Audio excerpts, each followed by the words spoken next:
Hello dear student, welcome. तो अभी हम लोग डिस्कस कर रहे हैं public finance in India. Okay, ये टॉपिक बहुत इंपॉर्टेंट है। पब्लिक का मतलब होता है गवर्नमेंट। तो गवर्नमेंट के पास पैसा कहाँ से आता है, गवर्नमेंट पैसे का बंदोबस्त कहाँ से करता है, और एकदम अच्छे से पढ़ते हैं और समझते हैं। तो सबसे पहला दिया है प्राइवेट और पब्लिक। प्राइवेट मतलब तुम्हारा और मेरा पर्सनल, आप कमाते हो, खर्चा करते हो, पैसा बचाते हो, सेविंग करते हो। तो प्राइवेट मतलब इंडिविजुअल होता है। पब्लिक मतलब गवर्नमेंट। पब्लिक बोले तो गवर्नमेंट। ये प्राइवेट बोले तो क्या दिया है, expenditure. Individual consider is income and then determine volume expenditure. कितना कमा रहा है उसके हिसाब से खर्चा करता है। इधर गवर्नमेंट कितना टैक्स कलेक्शन किया, कितना खर्चा करता है। तो अब ये कब समझेगा मालूम है क्या? अभी हम लोग को ये वाला टॉपिक पढ़ना है, source of public finance. Okay, तो भी हम लोग सबसे पहले पढ़ेंगे पब्लिक रेवेन्यू। रेवेन्यू मतलब होता है गवर्नमेंट के पास पैसा आना, और एक्सपेंडिचर मतलब खर्चा। पैसा का आना होता है, पैसा का जाना। फिर ये डेप बोले तो कर्जा लेना होता है। तो ऐसा टॉपिक है। पहले से पब्लिक रेवेन्यू स्टार्ट करता हूँ, तो आ जाओ। तो इधर एक्सपेंडिचर दिया है, तो एक्सपेंडिचर रुक के पहले मैं पढ़ाता हूँ तुम लोग को पब्लिक रेवेन्यू। आ जाओ। रेवेन्यू मतलब इनकम होता है, और पब्लिक मतलब गवर्नमेंट। रेवेन्यू मतलब इनकम, और पब्लिक बोलो तो गवर्नमेंट। तो गवर्नमेंट के पास पैसा कहाँ से आता है? तो जो गवर्नमेंट इनकम जनरेट करता है, जो गवर्नमेंट कलेक्शन करता है, उसको, जो गवर्नमेंट की इनकम होती है उसको रेवेन्यू बोलते हैं। और गवर्नमेंट का इनकम दो जगह से आता है, एक दरवाजे से आता है और एक खिड़की से आता है। एक टैक्स से आता है और एक नॉन टैक्स से आता है। तो टैक्स और नॉन टैक्स। तो अभी टैक्स पढ़ेंगे और नॉन टैक्स, मतलब दो तरीके से गवर्नमेंट के पास पैसा आता है। तो सबसे पहले अभी हम लोग पढ़ेंगे टैक्स। तो गवर्नमेंट के पास टैक्स बोले तो दो टैक्स होते हैं, डायरेक्ट टैक्स होता है और एक इनकम टैक्स होता है। डायरेक्ट टैक्स वो होता है जो गवर्नमेंट इनकम पे चार्ज करता है, जो पब्लिक से डायरेक्टली वसूल करता है। इनकम बोले तो जो जितना इनकम कमाएगा उस पर टैक्स देना पड़ेगा। अभी लिमिट तो 8 लाख हो गई है। मतलब क्या होता है, अब जो भी इनकम कमाएंगे उस पर टैक्स देने का। तो इनकम फ्रॉम हाउस प्रॉपर्टी होता है, इनकम फ्रॉम बिजनेस होता है, इनकम फ्रॉम सैलरी होता है। तो जो भी आपका इनकम अर्निंग है, कैपिटल गेन, उधर से जो भी गवर्नमेंट को आपको टैक्स देना पड़ेगा। हाँ, अगर आपकी इनकम उतनी नहीं है तो आपको टैक्स देने की जरूरत नहीं है। मतलब डायरेक्ट टैक्स गवर्नमेंट इंडिविजुअल से डायरेक्ट वसूल करते हैं। तो income tax, wealth tax add करना है। तो इनडायरेक्ट टैक्स वो होता है जो गवर्नमेंट डायरेक्टली नहीं वसूल करता है, इनडायरेक्टली वसूल करता है। तो इसको जीएसटी बोलते हैं। क्या बोलते हैं? Goods and service tax. जो टैक्स गवर्नमेंट गुड्स और सर्विस पे लगाता है। आप थिएटर में पिक्चर देखने जाएंगे 70 रुपए का, 30 रुपया सर्विस टैक्स, वो हो गया जीएसटी हो गया। आप कोई भी सर्विस लेंगे उस पर टैक्स हो गया। कोई भी चीज खरीदेंगे तो आप डायरेक्ट टैक्स तो नहीं देते रहेंगे, पर आप इनडायरेक्ट टैक्स पे करते हैं। आप माचिस भी खरीदेंगे तो भी उस पर टैक्स है, खाने पीने की चीज उस पर भी टैक्स है। तो ये दो तरीके से गवर्नमेंट के पास पैसा आता है। तो उसको बोलते हैं टैक्स। में हम लोग क्या पढ़े? Direct tax. क्या पढ़े? और इनडायरेक्ट टाइप्स ऑफ टैक्स। आप पढ़ रहे नॉन टैक्स। क्या पढ़ रहे हैं? मतलब जो पैसा गवर्नमेंट के पास टैक्स के जरिए नहीं आता है, कोई और तरीके से आता है। जैसे कि पहला दिया फीस। क्या दिया है? फीस। अभी गवर्नमेंट के पास आप आधार कार्ड बनाओ, है ना, आधार कार्ड बनाओ या फिर पासवर्ड बनाओ, तो फ्री में बनाएगा क्या गवर्नमेंट? तो जो सर्विस देगा उसके लिए वो क्या चार्ज करेगा? फीस चार्ज करेगा। तो tax is paid compulsory without any return service, है ना। Fees is paid on return, मतलब आपको फीस भरना पड़ेगा। ओके। फिर price of public goods. Public good मतलब जो गवर्नमेंट की गुड्स होती है। तो गवर्नमेंट तुम्हारे लिए बस देता है ना, ट्रेन देता है, तो फ्री में रहता है क्या? उसके लिए क्या चार्ज करता है? भाड़ा लेता है। तो ये ना पब्लिक गुड्स, जो गवर्नमेंट सर्विस दे रहा है उसका पैसा चार्ज कर रहा है। स्पेशल असेसमेंट क्या है? मतलब गवर्नमेंट क्या होता है, स्पेशल सर्विस देता है। जैसे कि स्पेशल फैसिलिटी बड़े बड़े लोग के लिए, जैसे अमिताभ बच्चन, शाहरुख खान, एक्टर, क्रिकेटर, उनको स्पेशल सर्विस देता है। तो पुलिस की सर्विस देता है, तो उनसे स्पेशल टैक्स लेगा ना, वो दिया ना। Payment made by citizen of particular locality in exchange for certain special facilities. Government अगर स्पेशल फैसिलिटी देगा तो स्पेशल टैक्स लेगा। फाइन एंड पेनल्टी, आप कोई भी रूल ब्रेक करेंगे, है ना, लॉ को वायलेट करेंगे, तो गवर्नमेंट तुम लोग से फाइन चार्ज करेगा। लेट पेमेंट किया तो पेनल्टीज लेगा। क्या लेगा? पेनल्टीज। गिफ्ट और ग्रांट, गवर्नमेंट का अगर पैसे की शॉर्टेज रहेगी तो गवर्नमेंट क्या लेता है? उधार लेता है। क्या लेता है? उधार। तो गवर्नमेंट किससे लोन लेगा, मतलब उधार किससे लेगा? डोनेशन किससे लेगा? सेंट्रल गवर्नमेंट से लेगा, स्टेट गवर्नमेंट, या वर्ल्ड बैंक, मतलब उधार लेना, बाहर से पैसा का अरेंजमेंट करना। Special levies. लेविस मतलब टैक्स होता है। क्या होता है? तो गवर्नमेंट स्पेशल चीज पे स्पेशल टैक्स मांगता है, एक्स्ट्रा टैक्स मांगता है, मारता है। जैसे सिगरेट हो गया, दारू हो गया, अल्कोहल हो गया ना, वाइन, ओपियम। बोरिंग मतलब कर्जा लेना। बोरिंग बोले तो डोनेशन मतलब गिफ्ट मिलना, फ्री में जो पैसा आता है ना। और बोरिंग मतलब कर्जा लेना, IMF, वर्ल्ड बैंक, है ना। तो ये हो गया गवर्नमेंट का। क्या हो गया? Non tax. क्या हो गया? तो अभी हमने क्या आंसर पढ़ा मालूम है? रेवेन्यू पढ़ा। क्या पढ़ा? रेवेन्यू का मतलब होता है गवर्नमेंट के पास पैसा कहाँ से आता है।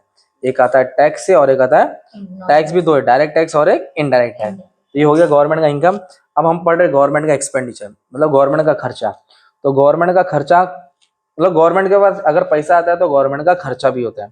तो खर्चा दिया रेवेन्यू एक्सपेंडिचर, कैपिटल एक्सपेंडिचर। तो रेवेन्यू एक्सपेंडिचर वो है जो गवर्नमेंट का डेली का खर्चा है, हर हफ्ते हर महीना जो गवर्नमेंट डेली करता है।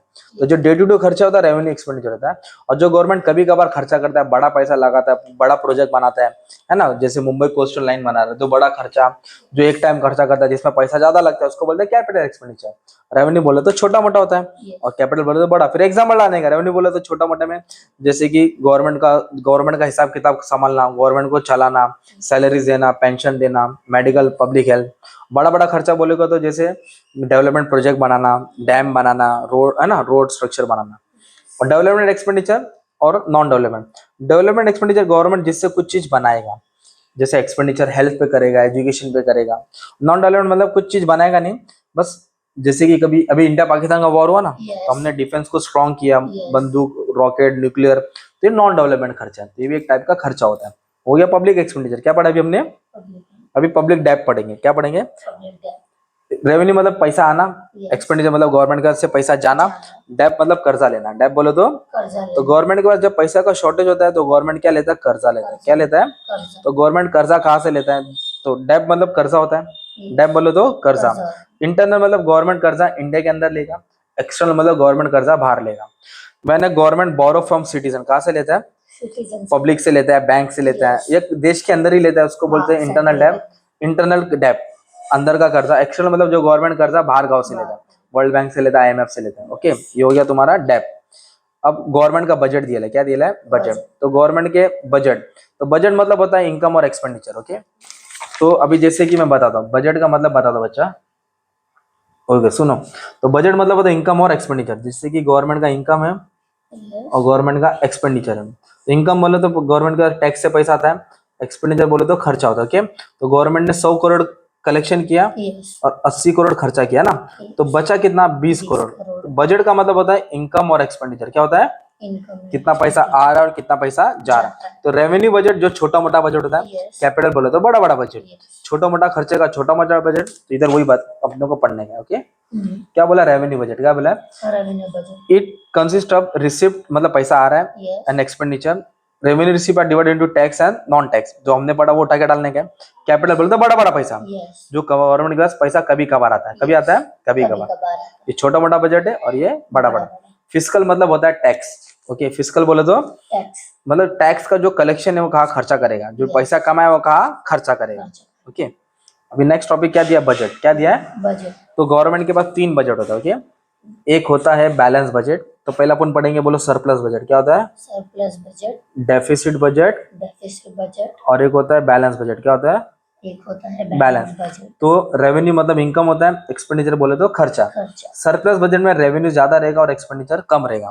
मतलब रेवेन्यू 100 करोड़ है और खर्चा 80 करोड़ है, तो जो 20 करोड़ बचा वो सरप्लस हो गया। और डेफिसिट मतलब उल्टा, रेवेन्यू और एक्सपेंडिचर कमाया 100 करोड़ है पर खर्चा 120 करोड़ है, तो फिर 20 करोड़ शॉर्टेज हुआ ना, उसको डेफिसिट बोलेंगे। और बैलेंस मतलब 100 करोड़ कमाया, 100 करोड़ खर्चा किया, दोनों इक्वल रहता है। ये गवर्नमेंट का बजट है। तो इधर देखो कैसा दिया है। क्या दिया है? Government budget is said to be balance. Balance मतलब जहाँ रिसिप्ट और एक्सपेंडिचर इक्वल रहता है, रिसिप्ट और एक्सपेंडिचर इक्वल होता है। और एक दिया, और ये अच्छा बजट रहता है। ओके, सरप्लस बजट क्या था? Receipt is more than expenditure, government का इनकम एक्सपेंडिचर से ज्यादा है। ये इन्फ्लेशन में काम आता है, महंगाई में कहाँ काम आता है। और ये होता है डेफिसिट बजट। क्या है? उल्टा, एक्सपेंडिचर क्या रहेगा? ज्यादा रहेगा और रिसिप्ट क्या रहेगा? कम। और ये कभी काम आता है डिफ्लेशन में, मतलब सस्ताई को कम करने के लिए, महंगाई को रोकने के लिए, डेफिसिट फाइनेंसिंग में। तो दो लाइन करके मीनिंग तुम लोग बना सकते हैं। तो हमने पूरा बजट का टॉपिक ही क्या कर दिया तुम्हारे लिए, खत्म कर दिया। इस तरह तुम पढ़ेंगे तो तुम्हारा आंसर भी रिवाइज हो जाएगा। शॉर्ट में हेड पॉइंट पढ़ना है। ओके, हेड पॉइंट पढ़ना और ओन वर्ड्स में आंसर लिख सकते हैं। 2 लाइन डालना है मीनिंग और 1 लाइन का एग्जाम्पल डालेंगे। ठीक है, thank you very much and all the best for exam.